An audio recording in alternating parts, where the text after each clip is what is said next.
it's pretty spicy. You might think this is a weird dish.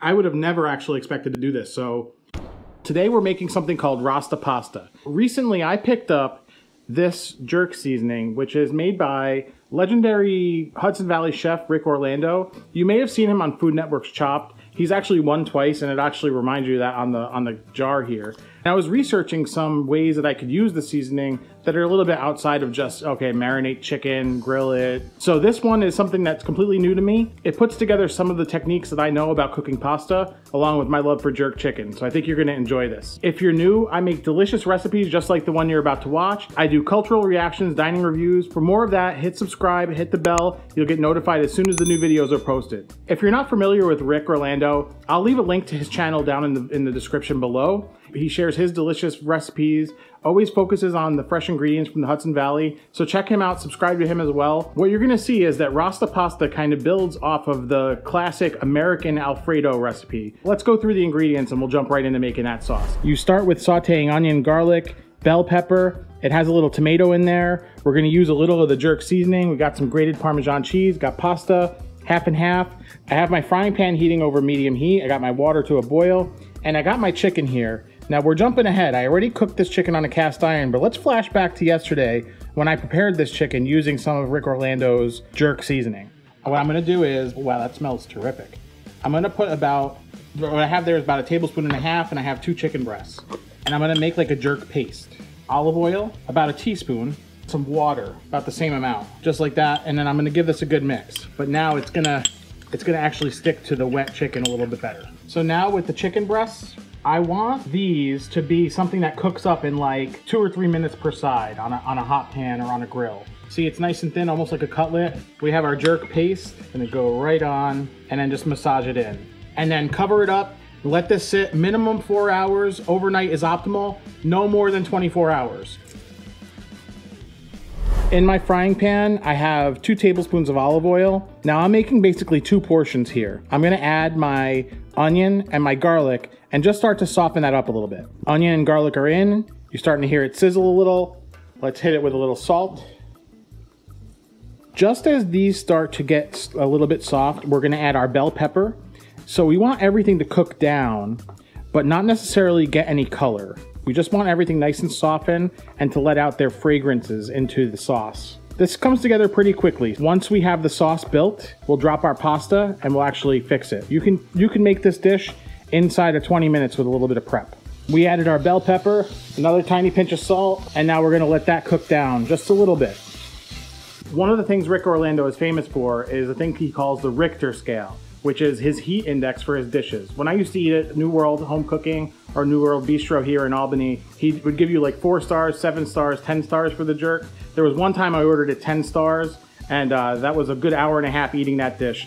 But I'm gonna assume that the seasoning is around a 4, so I wanna bump that up a little bit. So I'm gonna use habanero peppers. This is exactly what they would use in jerk. There's different ways you can employ this. For this, all I'm gonna do is actually, I'm gonna stab it a couple of times.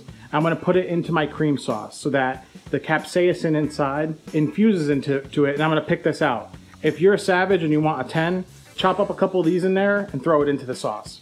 I ain't going there today. I wanna enjoy this, not challenge myself with it. But if you do wanna see me challenge myself with heat, I did plenty of hot ones challenges, a Pocky chip. I'll leave a link to that playlist down below. So like I said, you don't want color on this, and actually we're just starting to get color. I'm gonna knock the heat all the way down.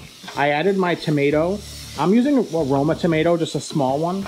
You want just a little in there, just to help actually build a creamy orange sauce. I got my habanero pepper that I stabbed a bunch of times. I'm gonna throw it in there. Now, you don't wanna keep it in there like that too long. It's gonna smoke up on you. Here's where we add the half and half. We like to call it meds and meds. About a cup. More like a cup and a quarter. And then about, I would say, tablespoon of Rick seasoning. Right in there. Season. So I'm gonna bring the heat back up to around medium low. I want this to boil and cook down a little bit. You notice it's very thin. As it reduces, as it thickens with the pepper and onion, it'll actually get a little bit thicker. I'm gonna add a little bit of cheese to kind of tighten it up a little bit more, just like, you know, your American style Alfredo pasta. You notice, you see that that guy banging around there. It's gonna infuse a lot of heat into this dish. It turned a nice little brown because we added that seasoning, which has some brown sugar, allspice, lots of great things that you would find normally in jerk seasoning. And it's so fragrant. From that chicken, you know, I'm getting all those spices, cinnamon, all that stuff. This is gonna be absolutely amazing, I'm sure. I've never had Rasta pasta before, so first time me, first time you. At this point, once it's back up to a boil, I'm actually gonna drop my pasta. The water's been hit with a punch of salt. Give it a good mix before you move on. And you wanna cook that about a minute less than the box tells you. It's been about 2 minutes that this has come up to a boil, and you see it's already nice and creamy, almost coating the back of the spoon. I'm gonna let that cook just another moment, and then add the cheese to kinda make this into a nice cream sauce. But that's looking perfect. Perfect. One thing I forgot to mention is I cut those vegetables in a specific way to kind of marry well with the penne so that you're not getting different textures as you bite through. They're going to be shaped very similarly to the penne. So that'll be perfect when you bite into a bite of this pasta. All right, I gave this a little taste. This guy has done its job. It's enough out of you. And I think we're just about ready to add our cheese. I'm actually gonna turn my heat all the way off, because what you don't want is, you don't want this sauce to break on you. If you add the cheese and the heat is too high, you might just get an oily mess. So there's my cheese. This is grated Parmigiano Reggiano, about half a cup. Move it off the heat and stir it in. There we go. That is looking beautiful. Now I'm gonna leave this off the warm burner. I don't want the cheese to burn to the bottom of it, but I am gonna taste it.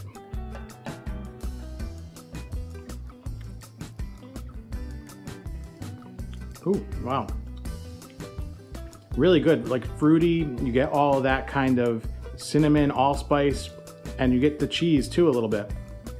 That is good. It's pretty spicy, so I would say if you're not into too spicy, just leave it with just the seasoning alone. Don't throw in the habanero. Our pasta's been cooking 6 minutes. I'm actually gonna bring my heat on my sauce back down to low and then go right from the boiling water, take some of that water along with it. That starchy water is actually gonna help the sauce stick to the pasta and to help the pasta stick to the sauce. It's a very important step. Now this is gonna be a pretty saucy version because I'm making about 2 portions. You can throw in some more pasta into the amount of sauce I made here. Give that a good toss. Actually, it might be just right. And just like that, if I had 2 hands, I'd be actually picking this up and tossing it. I wanna give this a minute to actually cook down and tighten it up a little bit. That's what you wanna see. When you move the sauce, you wanna see it just start to fill back in, just like that. We're ready.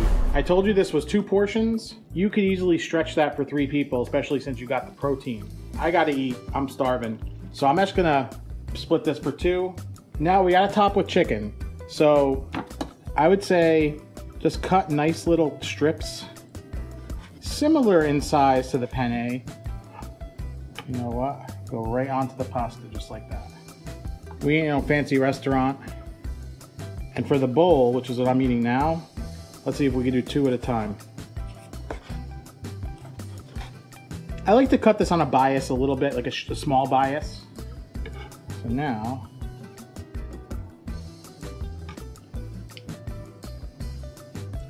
how's that look, guys? Now, I'm missing one thing. Green onion cut on a bias. Green onion is very, very Caribbean, very much a part of jerk.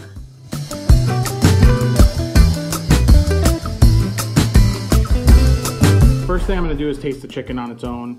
Now, this is just using Rick Orlando's seasoning with a little olive oil, a little water.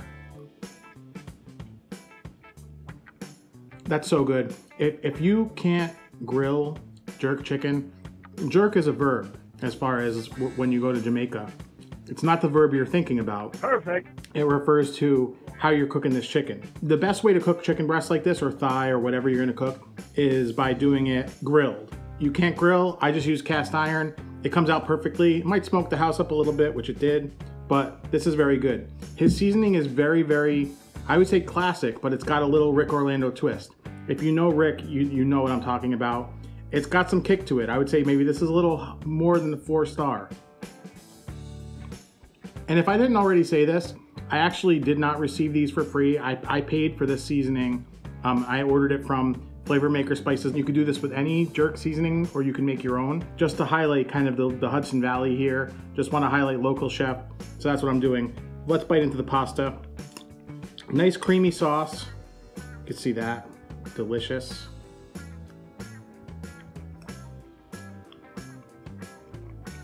Wow. A lot of times when people make like a cream sauce, they'll add nutmeg. This kind of reminds me of that kind of thing where you get that underlying spice, and the habanero is definitely coming through. I'm glad I didn't chop that guy up because I wanted to enjoy this rather than challenge myself. This is definitely something that I would love to keep in my back pocket. You get a lot of that bell pepper. I use red bell pepper because screw green bell pepper. I like Roma tomato. I'm drooling. This is so good. You might think this is a weird dish. I mean, it's pasta made Jamaican style, but you got to remember Jamaica, and being in the Caribbean, has a lot of influences from Europe, like French, Spanish. You get all that kind of influence. So it's not that crazy to actually cross hybrid it with like a fettuccine Alfredo sauce. I would have never actually expected to do this. So I'm glad I did a little research and decided to make something outside of just normal grilled jerk chicken. I told you I've done a number of spicy challenges. I'm gonna leave a playlist of those right here. And the Pocky One Chip was ridiculous. I struggled a lot more than this one. I'll leave that one right here, and you can check those out. Don't forget to subscribe to Rick Orlando as well.